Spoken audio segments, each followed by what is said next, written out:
Good morning, folks. Welcome to our channel. Once again, it's Saturday morning. We love having you. You are incredible people. The smartest, I would say the most active and one of the largest audiences in the world. Thank you for coming. We appreciate each and every one of you. You are making the difference. There was a saying by Thomas Paine, one of the founding fathers of the U.S., "If there is trouble, let it be in my day that my child may have peace." Well, we got lots of it. We had a report over the last 2 or 3 days that Julian Assange was killed by some raid on the Ecuadorian embassy. That's not true. I will not report. To the best of my ability, I will not report what is not true, no matter how many people comment. He was not killed. He was not even apprehended. For those that don't know, he's living in the Ecuadorian embassy in London. And if Ecuador or any other nation wanted to see this continue like Russia, they would make Julian Assange an ambassador or a consulate or give him a diplomatic passport, and he would be able to leave London and go anywhere he wanted to go. But that hasn't happened yet. So why are we all focused on this man living in the Ecuadorian embassy in London? What happened this week, as confirmed by WikiLeaks, a Chinese-owned corporation that has board members across the board, across the world. Julian Assange is supposed to be the CEO of this corporation, but I don't think so. And no, he's just the front man. 17 intelligence agencies out of our 85 U.S. intelligence agencies did not say it was the Russians who were hacking the Democratic emails. The Big H lied during the debate. Are you surprised? So here's what happened, and here are the emails and twits. Let's see, Twitter that preceded this.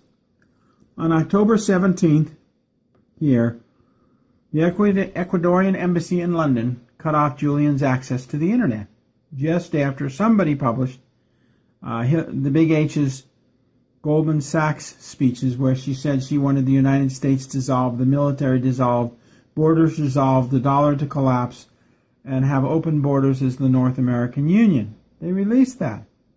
Well, of course, the DNC and everybody else got all upset because they're exposing the truth.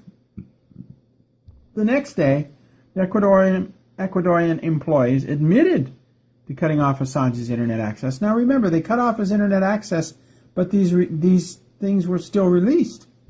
So how could they cut off his internet access and have these stories still released? Because he's not doing it. He's just the front man. And then on the 21st of October, it was announced that Julian Assange was dead, and oh my God, there was a huge raid on the Ecuadorian embassy, and la-da-da-da-da-da-da-da. Oh my God, they're going to kill Julian Assange. See if we can get a picture of this amongst all the ads. I'm not sure we can. There was one police car that pulled up, and then another police car, and they had shotguns. And they were there. There it is. Oh my God. There was a police car that pulled up that had a shotgun. Oh my God. Is Julian Assange alive? Oh, we have a police car show up in front of the embassy, something that's quite normal. As an ambassador, you work with the police. If they touch you, they go away permanently. It's best if they sit down with you and have a cup of coffee. Very few people can get away with killing an ambassador.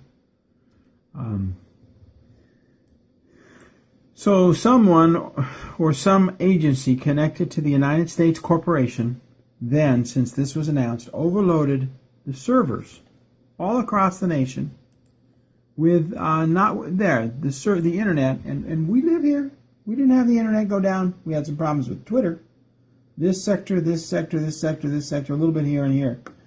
What happened was some agency connected to the United States corporation overloaded information from your refrigerators, your DVDs, your televisions, your smart meters, washers, dryers, stoves, and it overloaded the servers and they shut down. Have you changed the password on your refrigerator lately? Why do you think your refrigerator and your furnace and your stove have computer chips in them? I mean, the stove should just be an on-off mercury switch, right? Nah, there's computer chips in the stove. You have to see if you want to get a handle on how intense this is. This is page 91 where they're telling people who want Puerto Rico to be free in 1960 they're going to kill them. But this is the COINTELPRO papers, documents from the FBI secret wars against domestic dissidents. It's secret wars. They kill the domestic dissidents in 1960. The report was put out by United States Senator Frank Church. I say that again. United States Senator put out the original report on COINTELPRO. Apparently, the Democrats did not like what the FBI was doing. Yeah, this is Freedom of Information release. Classified. Come on, folks. There's no freedom in this country. We haven't been free since 1871, and the Organic Constitution was passed. In fact, Abraham Lincoln, as a member of the BAR, British Authorized Registry, became President of the United States and then quickly incorporated it to justify his position. And in 1871, under Ulysses S. Grant, we became a full corporation called U.S. Inc. You know, it just goes on and on and on. You can read all these things on COINTELPRO. This is not a story on COINTELPRO. It's what's happening today. So, have you changed the password on your refrigerator lately? Probably not, so they have access to it. That's why we know it was part of the U.S. Inc. that did this. And then on the 21st, so let's go back to this. On the 17th, and we called, there was no attack on Julian Assange. They cut his internet. They admitted they cut his internet. There were 2 police cars seen in front of the Ecuadorian embassy, so somebody began shutting down the internet. Julian announced on WikiLeaks that he was alive and well, and almost instantly all of the televisions and refrigerators and DVD players stopped overloading the servers. Now that's a good lesson, because chances are nobody's going to change the password on your refrigerator or on your stove. So this can happen again and again and again. Now they targeted 4, 5, 6, 7, 8, 10 servers. So Cisco got clobbered, or whoever was running the servers.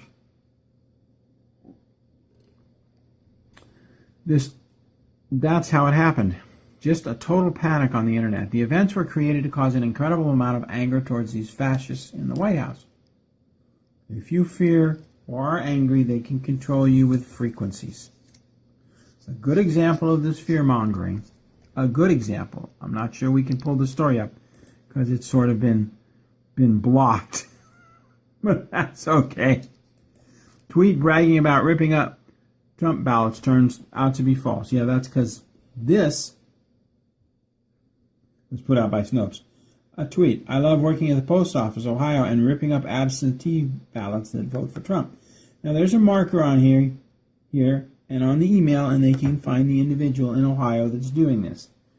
This was put out 7 days ago, and it caused, absolute panic across the internet. Anger, fear, hate. There's no doubt that that's true. That somebody in the post office is ripping up the tweets. I hope you get fired, and then all the anger starts. Doubtful that this post office employee will ever get disciplined or fired. Very doubtful.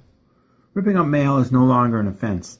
I learned that when I traveled overseas and found out it was the U.S. Post Office that steals everything before it goes overseas. Foreign governments are cool. In the grand scheme of things, this makes little difference. They'll be stopped, but they won't be disciplined or fired. But it caused an enormous amount of hate and anger. So relax, folks.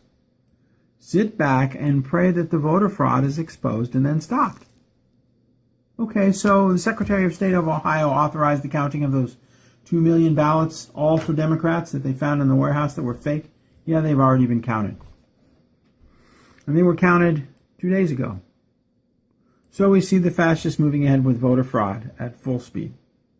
What do you expect? They're fascists. This is what they do. They kill their enemies and harass their friends. Please keep in mind that George Soros, the old Nazi, and his birth date is wrong. He's much older than his birth date says. And his buddies own the voting machines in most states, and no doubt they're all rigged.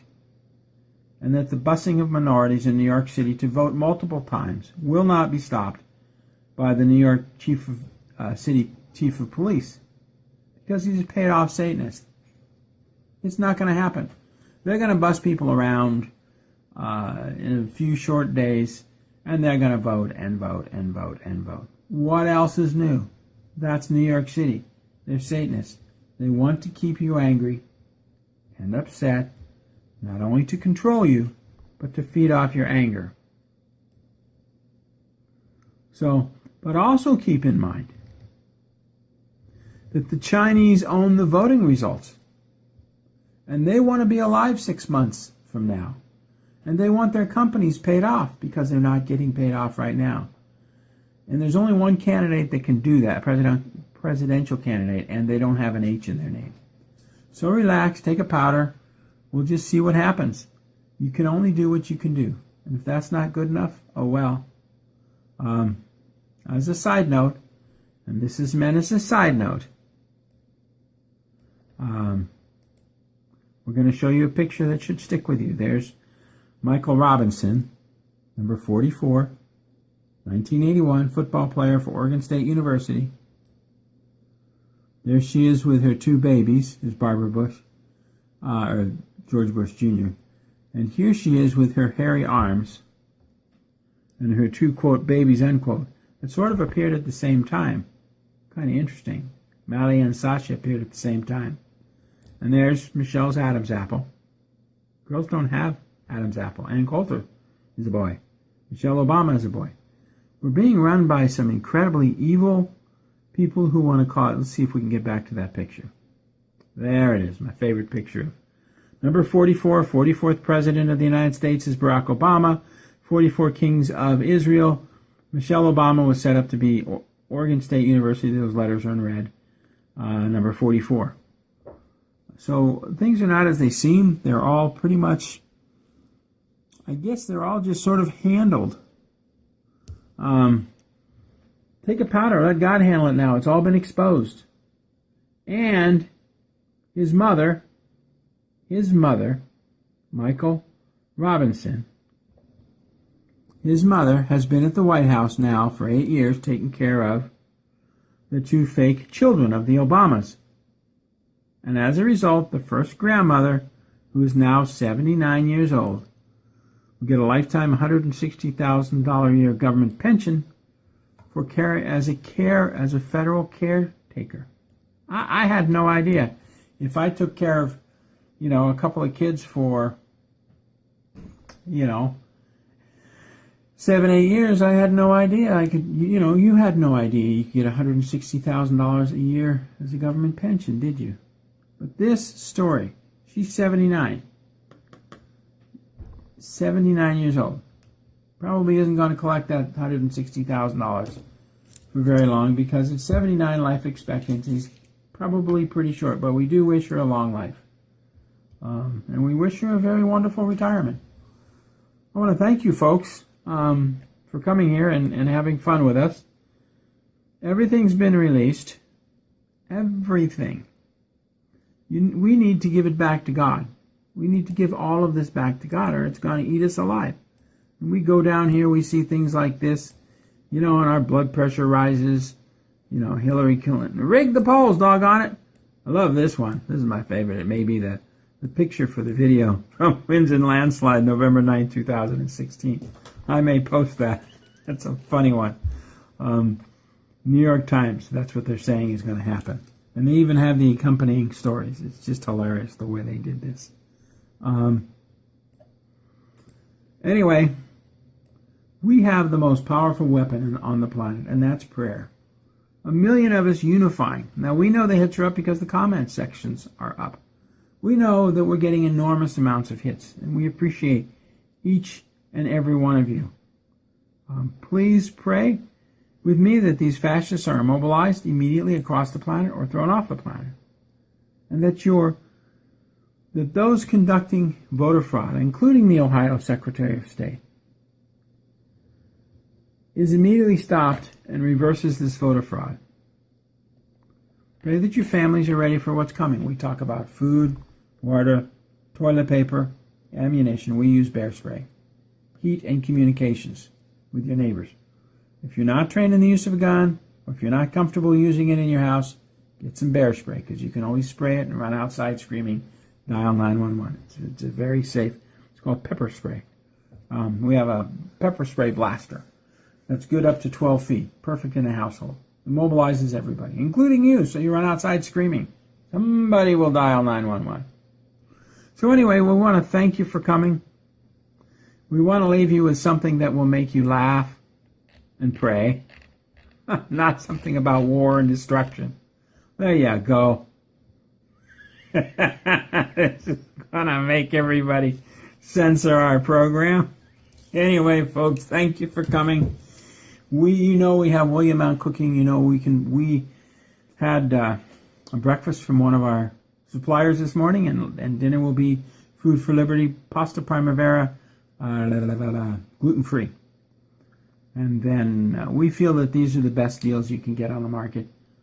Anyway, I want to thank you. That shit. I mean, it's all the same, but doesn't that just make you laugh? Anyway, thank you, folks, for watching. God bless to each and every one of you.